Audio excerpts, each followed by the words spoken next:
Men Teshaboyeva Gavhar Darvesh, vrach, psixoterapevt, psixiatr va narkolog bo'lib faoliyat yuritaman. Mana shu sohada amaliy tajriba bilan birgalikda ilmiy faoliyatim ham yuritib kelaman. Tibbiy psixologiya va psixoterapiya bo'yicha tibbiyot sohasi falsafa doktori hisoblanaman. Va mana shu ilmiy faoliyatimda va ish faoliyatimda ayollarning ruhiy salomatligi bilan shug'ullanib kelaman. Bugungi kunda o'zimiz asos solgan Hidaya Med klinikasini boshqarib kelyapman. Tibbiyot sohasini psixologiya va psixoterapiya hamda e'tiqodimizga va milliyligimizga mos holatda bugungi kunda integratsiya qilingan holatda ayollarga ruhiy salomatligini tiklashga yordam berib kelmoqdaman. Ruhiy salomatlik nima? Men ruhiy salomatmanmi degan savollarga javob beramiz. Ko'pincha inson salomatlik deganda 4 muchasi sog'lom bo'lsa, qo'l oyog'i yurib tursa-yu, hech qayeri bezovta qilmasa, mana shuni tushunadi. Kelinglar avval salomatlik tushunchasiga to'xtalib o'tsak. Salomatlik tushunchasini eng avvalo ma'naviy salomatlik tushunchasidan boshlab olishimiz kerak. Demak, ma'naviy salomatlik bu ruhiy salomatlikni, jismoniy salomatlikni, hissiy salomatlikni va qalb salomatlikni o'z ichiga oladi. Jismoniy salomatlik deganda biz buni yaxshi bilamiz. Demak, yurak, buyrak, oshqozon va qo'l, oyoq mushaklari shu kabi organlarda hech qanday somatik kasalliklar bo'lmasa, demak biz jismoniy salomat hisoblanamiz. Lekin ayollar jismoniy salomatligimizni juda bo'lmaganda 1 yilda 1 marta tekshirib turish tavsiya etiladi. Chunki tanadagi kasalliklar albatta ruhiyatdagi muammolarga bog'liq bo'lishi mumkin. Ikkinchi salomatlik bu hissiy salomatlik, ya'ni qanday emotsiyalarimiz bor, emotsiyalarimizni qanday boshqaryapmiz, negativ va ijobiy, ya'ni salbiy va ijobiy hissiyotlarimiz haqida ma'lumotga egamizmi va biz kun davomida hissiyotlarimizni qanday o'zgarishini kuzatib boramizmi? Bu bizni emotsional intellektimizga bog'liq bo'lganligi uchun buni ham biz o'zimiz uchun bilib olishimiz kerak. Uchinchi salomatlik turi bu qalb salomatligi deyiladi. Ya'ni ruhiy tarbiya kitoblarida tanada bir parcha go'sht bor, agar u sog'lom bo'lsa, butun tana sog'lom bo'ladi. U qalbdir deb aytiladi. Demak, qalbimizning salomatligi muhim ahamiyatga ega, chunki tana salomatligi aynan qalbning salomatligiga bog'liq ekan. Qalbda salomatlik belgilari uni turli nifoq, ya'ni kibr, manmanlik, hasad kabi bir qancha illatlardan xoli bo'lishi tushuniladi. Albatta, qalb tabiblari bular alohida islomshunos olimlar bo'ladi va qalb salomatligini mana shunday mutaxassislar bilan tekshirib olsangiz bo'ladi.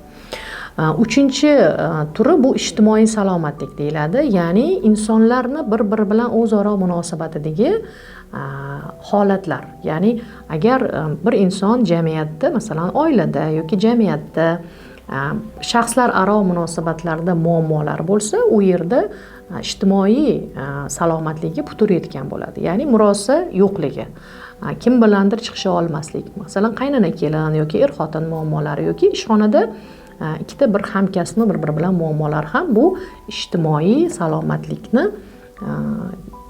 kasal ekanligidan dalolat beradi. Ya'ni salomatlik yo'qolganidan dalolat beradi. Keling siz bilan ruhiy salomatlik haqida batafsilroq gaplashib olsak. Ruhiy salomatlik bu Butunjahon Sog'liqni saqlash tashkiloti tomonidan 1948-yili 10-oktyabr kuni deb belgilanadigan bo'lgan. Nimaga bunday kun belgilandi? Aynan aholini o'zini ruhiy salomatligiga ham e'tibor berish maqsadida.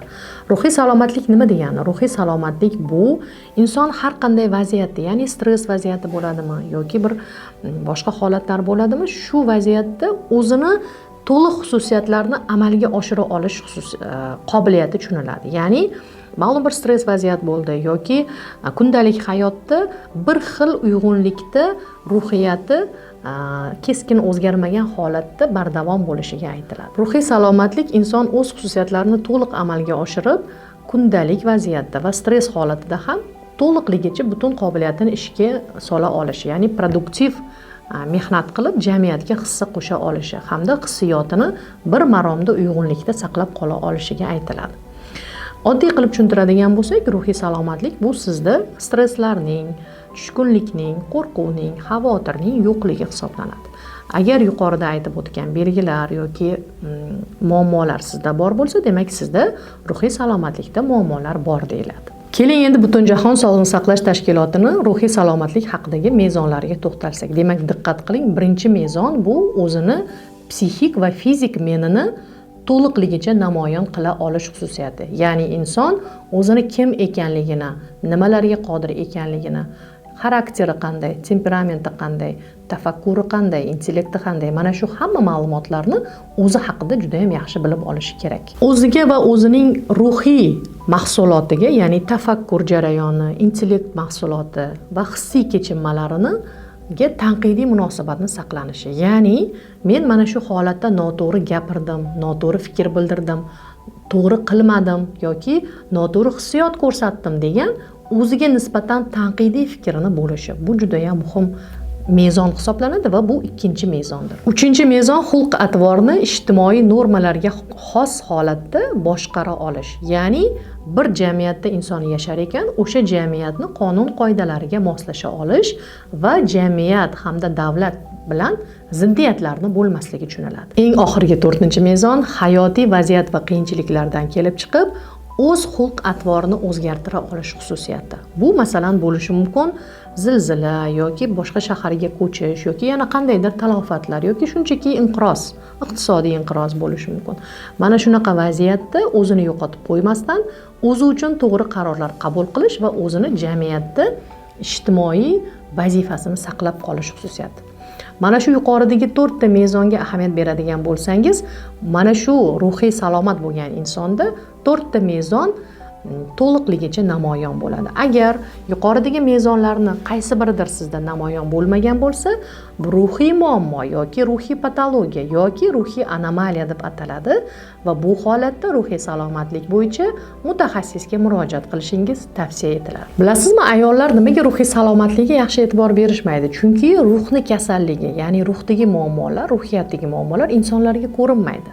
Masalan, oyog'ingiz sinsa yoki yurak og'risa, buni belgilari yaqqol ifodalanib turadi, lekin insonning ruhiy faoliyatini mahsuli bo'lgan tafakkur o'zgarsa, kayfiyat o'zgarsa, aqliy qobiliyat o'zgarsa, xotira diqqatda muammolar bo'lsa, sezgi idrokda muammolar bo'lsa, buni boshqalarga sezilmaydi. Ya'ni ruhiyati hatto sinsa ham, qo'pol qilib aytganda, buni boshqalar sezmaydi va ruhiyatdagi muammolarni inson na o'ziga, na boshqalarga tushuntira oladi. Deylik, sizni yuqoridagi 4 mezon bo'yicha qaysi biridir mezon buzildi. Ya'ni deylik, kayfiyatingiz yo'q.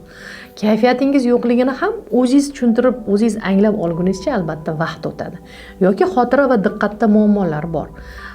Institut talabasiz deylik yoki oilada shu farzandlarga ta'lim bilan shug'ullanasiz yoki ma'lum bir kasbda ishlaysiz va qarayapsiz, mahsuldorligingiz pasayib ketyapti. Diqqatingizni yig'ishga qiynalyapsiz, xotirada ma'lumotlar qolishga qiynalyapti, tafakkur qilishga qiynalyapsiz. Masalan, oldin o'qigan kitobingizni hozir tushunishga qiynalyapsiz. Mana shunaqa muammolar insonni ruhiy salomatligini tekshirish haqida o'ylab ko'rishga sababchi bo'lishi kerak. Lekin biz ko'pincha ayollar ayniqsa ruhiy salomatlikka umuman befarq bo'lamiz va ruhiy salomatlikni 4 mezoni ham buzilganda, ya'ni inson umuman ruhiyatida muammolar bo'lib, na oilasi bilan, na jamiyat bilan chiqisha olmay qolgan holatdagina bizga murojaat qilishadi. Ya'ni bunday ruhiy patologiyali bemorlar Hidoyat klinikamizga yillar o'tib, ya'ni 4, 5 yil, 9 yil, 10 yilgacha bunday muammolar bilan aziyat chekib va oxirida hech qayerdan yordam ko'rmagandan keyin, ya'ni boshqa mutaxassislarga borishadi, psixologlarga borishadi, umumiy amaliyot vrachlariga, kardiologga borishadi. Chunki ruhiy salomatlikka putur yetganda yurakda, oyoqda, oshqozonda va hokazo sohalarda og'riqlar bo'la boshlaydi. Mana shu simptomlar tufayli boshqa soha mutaxassislariga murojaat etishadi va oxirida psixiatrga yoki psixoterapevtga ham bir borsammikin degan xayol bilan yillar o'tib murojaat qilishadi. Lekin shunaqa holatda ham biz klinikamiz mutaxassislari bilan o'sha ayolga yordam berishga harakat qilamiz. Demak, xulosa o'rnida bugun birinchi darsimizdan oladigan xulosangiz yuqorida aytib o'tgan 4 mezonni o'zingizga qayta eslatib o'ting. Ruhiy salomatligingizni tekshirish uchun birinchi darsni uyga vazifasini bajarib oling. Demak, tepada ko'rsatilgan 4 mezonga sizni ruhiy salomatligingiz mos keladimi, yo'qmi, buni albatta tekshiring. Va o'zingizga savol bering. Ruhiy salomatmanmi? Va siz jamiyatda va oilada to'laqonli ruhiy faoliyatingizni yuritib kelyapsizmi? Ya'ni sizda tafakkur, aql, xotira, diqqat, intellekt, sezgi va idrokda muammolar yo'qmi? mana shu savollarga javob berish sizning bugungi vazifangiz.